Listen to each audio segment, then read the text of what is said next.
ज्ञान की वीडियो में आज मैं लेकर आया हूँ अम्ल और क्षार को लेकर आया हूँ। अम्ल और क्षार के बारे में विस्तार से जानेंगे कि अम्ल की पहचान कैसे किया जाता है और क्षार की पहचान कैसे किया जाता है। काफ़ी महत्वपूर्ण टॉपिक है। ये कक्षा 9वीं, 10वीं, 11वीं, 12वीं सभी क्लासों के लिए महत्वपूर्ण टॉपिक है।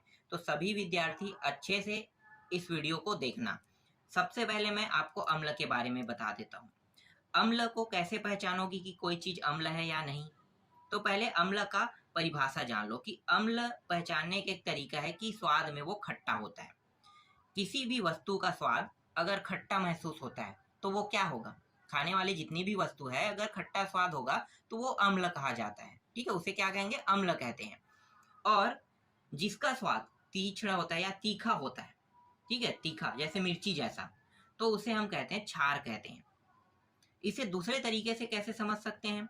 दूसरे तरीके से समझ सकते हैं हाइड्रोजन के ऊपर। जैसे कि देखो, कोई चीज अम्ल है, अगर पहचान करते हो तो उसके ऊपर हाइड्रोजन के ऊपर कौन सा आवेश हो? ऋणात्मक आवेश, मतलब माइनस हो। ऋणात्मक आवेश हो तो वो अम्ल कहलाता है। और क्षार कब होगा? जब हाइड्रोजन के ऊपर प्लस आवेश लग जाता है तो वो क्षार बन जाता है। आप इस तरह से भी समझ सकते हो, या आप पीएच स्केल के माध्यम से भी समझ सकते हो। पीएच स्केल में कितने अंक होते हैं? पीएच स्केल इस तरह से एक स्केल ग्राफ रहेगा जिसमें 1 से लेके टोटल कितने तक रहता है? 14 तक। और यहाँ पे 7वां पॉइंट है। 7 से नीचे होने पर वो अम्ल कहलाता है और 7 से अधिक होने पर क्षार कहलाता है। लेकिन ये 7 है क्या? पहले ये जानो, 7 है क्या? 7 जो है ये उदासीन है। उदासीन, और उदासीन कौन रहता है भाई? मतलब उदासीन क्या चीज पाया जाता है? वस्तु में बताओ।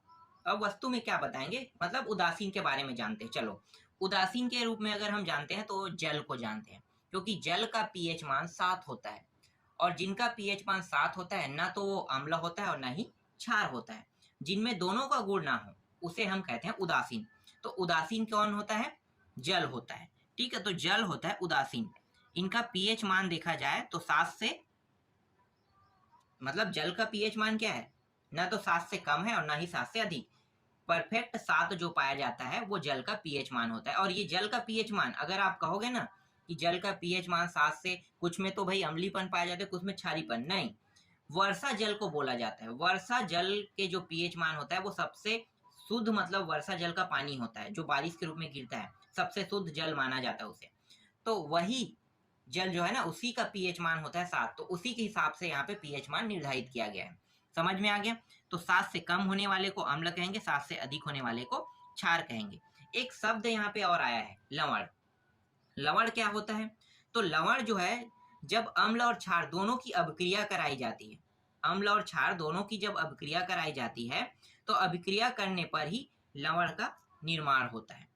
याद रहेगा इसकी परिभाषा। अम्ल और क्षार दोनों की जब अभिक्रिया, साथ साथ अभिक्रिया कराई जाती है तो इससे लवण भी प्राप्त होता है और जल भी प्राप्त होता है। लेकिन जल के बारे में नहीं पढ़ेंगे, सिर्फ लवण के बारे में पढ़ेंगे। तो उसे क्या कहते हैं? लवण कहते हैं। समझ में आ गया?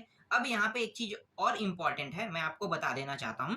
यहाँ पे देखो, हाइड्रोजन जो है इसमें ऋणावेश भी होता है और प्लस आवेश भी होता है। क्या सभी तत्वों में ऐसा पॉसिबल है? नहीं। हाइड्रोजन के अलावा ऐसा कोई भी तत्व नहीं है जिसमें ऋण आवेश भी पाया जाता है और धन आवेश भी पाया जाता है। सिर्फ हाइड्रोजन बस में ही ऋण आवेश पाया जाता है और धन आवेश पाया जाता है। मतलब समय समय में वो ऋण आवेश के रूप में काम करेगा और कुछ समय के बाद वो प्लस आवेश, मतलब धन आवेश के रूप में भी काम कर सकता है।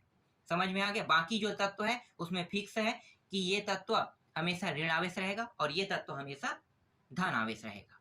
लेकिन हाइड्रोजन में ऐसा नहीं है। हाइड्रोजन में ऋण आवेश भी होता है और धन आवेश भी होता है, दोनों होता है। चलो, इंपॉर्टेंट तथ्य मैं आपको और कुछ बता देता हूं। यहाँ पे देखो, कुछ अम्ल है, अम्ल के बारे में आपको जानना चाहिए तो मैं आपको दिखा देता हूं। यहाँ पे देखो, यहाँ पे है सिरका। है सिरका का मतलब क्या समझते हो? अचार जानते हो? चटनी जानते हो? अचार तो जाने हो, अचार के बारे में तो जानते होगे ना। तो अचार में कहते हो कि सिरका मुझे दो, मैं चटनी नहीं खाऊंगा, तो वही सिरका है। तो सिरका को, सिरका का जो नाम है अम्ल के रूप में जानते हैं, तो उसे किस नाम से जाना जाता है, या सिरका में पाया जाता है, बोल सकते हो। तो एस्टिक अम्ल पाया जाता है सिरका में। सिरका में पाया जाता है एस्टिक अम्ल। नींबू और जो संतरा है, उसमें पाया जाता है साइट्रिक अम्ल पाया जाता है। लाल चींटी के डंक, बिच्छू, मधुमक्खी, बर्रे के डंक, इन सभी में फार्मिक और मिथेनाइक अम्ल पाया जाता है। दही में पाया जाता है लैक्टिक अम्ल पाया जाता है। पालक और टमाटर दोनों में ऑक्जेलिक अम्ल पाया जाता है। आंवला, सिट्रस फल, विटामिन सी, इसमें एस्कॉर्बिक अम्ल पाया जाता है। इमली, अंगूर, कच्चे आम, इसमें टार्टरिक अम्ल पाया जाता है। इसके अलावा अब देख लेते हैं क्षार। क्षार देखो, क्षार में देखते हैं तो देखो चूने का पानी, चूने के पानी में कैल्शियम हाइड्रोक्साइड पाया जाता है। मतलब चूने के पानी में कैल्शियम हाइड्रोक्साइड नाम का क्षार पाया जाता है।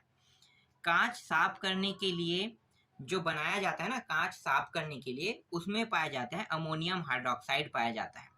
देखो ये सभी के सभी प्लस आवेश है, इसमें सभी में माइनस आवेश पाया जा रहा था हाइड्रोजन में, और इसमें सभी में प्लस आवेश अब पा रहा है, क्योंकि ये क्षार है तो क्षार में प्लस आवेश पाना निश्चित होता है, ठीक है, तो प्लस आवेश पाया जाता है। इसी तरह से साबुन को देखो, साबुन जो है यहाँ पे 2 बार लिखा गया है, तो साबुन जो है अलग अलग चीजों से बनाया जाता है। कुछ लोग जो है साबुन बनाते हैं तो सोडियम हाइड्रोक्साइड का उपयोग करके बनाते हैं, कुछ लोग साबुन बनाते हैं तो पोटेशियम हाइड्रोक्साइड। अब साबुन कई प्रकार के होते हैं, आप पता है नाम में, जैसे कि विमल आता है, डव साबुन आता है, बहुत सारे साबुन है, तो अलग अलग प्रकार के साबुन है। तो हर एक साबुन जो है, हर एक साबुन, जितना भी साबुन बनता है, जरूरी तो नहीं कि वो सोडियम हाइड्रोक्साइड से बने, जरूरी तो नहीं पोटेशियम हाइड्रोक्साइड से बने। तो साबुन बनाने के लिए अलग अलग कंपनी अलग अलग चीज़ों का उपयोग करती है। जैसे कुछ कंपनी जो है सोडियम हाइड्रोक्साइड का उपयोग करते हैं साबुन बनाने के लिए, कुछ कंपनी जो है पोटेशियम हाइड्रोक्साइड का उपयोग करते हैं साबुन बनाने के लिए। इसी तरह से दूधिया मैग्नीशियम, दूधिया मैग्नीशियम को बोलते हैं मिल्क ऑफ मैग्नीशिया बोला जाता है। मैग्नीशियम हाइड्रोक्साइड इसमें पाया जाता है। तो इस तरह से आपको मैंने कुछ जानकारी यहाँ पे बता दिया अम्ल और क्षार के बारे में।